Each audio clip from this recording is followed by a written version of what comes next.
KAAPA case പ്രതിക്കൊപ്പം സിപിഎമ്മിലെത്തിയ Sudheesh ചന്ദ്രയെ വേറെയും കേസുകൾ. DYFI SFI പ്രവർത്തകരെ ആക്രമിച്ച കേസിൽ ഇയാൾ പ്രതിയാണ്. ദളിത് കുടുംബാംഗങ്ങളെ വീട് കയറി ആക്രമിച്ച കേസിലും സുധീഷ് പ്രതിയാണ്. CK അഭിലാൽ വിവരങ്ങളുമായി നമ്മളോടൊപ്പം ചേരുന്നുണ്ട്. അഭിലാൽ, ആദ്യം അറിഞ്ഞ കേസ് എസ്എഫ്ഐ പ്രവർത്തകരെ കൊലപ്പെടുത്താൻ ശ്രമിച്ച കേസിലാണ്. അതിലാണ് ഈ പറയുന്ന കൊലപാതക ശ്രമ കേസിൽ ഇദ്ദേഹം പ്രതിയായിരിക്കുന്നത്. അതിൽ തന്നെയാണ് ശരൺ ഒന്നാം പ്രതിയായത്. കൂടുതൽ കേസുകൾ എസ്എഫ്ഐ ഡിവൈഎഫ്ഐക്കാർക്കെതിരെ പ്രവർത്തിച്ചതിൽ തന്നെയുണ്ട് അല്ലേ?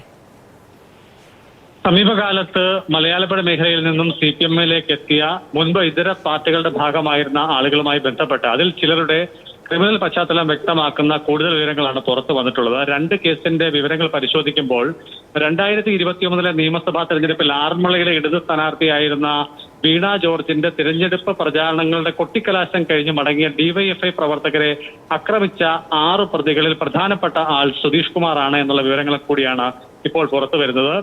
2021 ഏപ്രിൽ മാസം 4-ാം തീയതി രാത്രി 7:30 പത്തനംതിട്ട നഗര കേന്ദ്രത്തിൽ തന്നെയുള്ള വെട്ടിപ്പറമ്പ് എന്ന സ്ഥലത്ത് വെച്ചാണ് ഡിവൈഎഫ്ഐ പ്രവർത്തകരായ 3 പേർ ആക്രമിക്കപ്പെടുന്നത്. ഇവർക്ക് കമ്പി വടികൊണ്ടും ഹെൽമറ്റ് കൊണ്ടുമുള്ള അടിയേറ്റു എന്നുള്ളതാണ് FIR-ൽ പറയുന്നത്.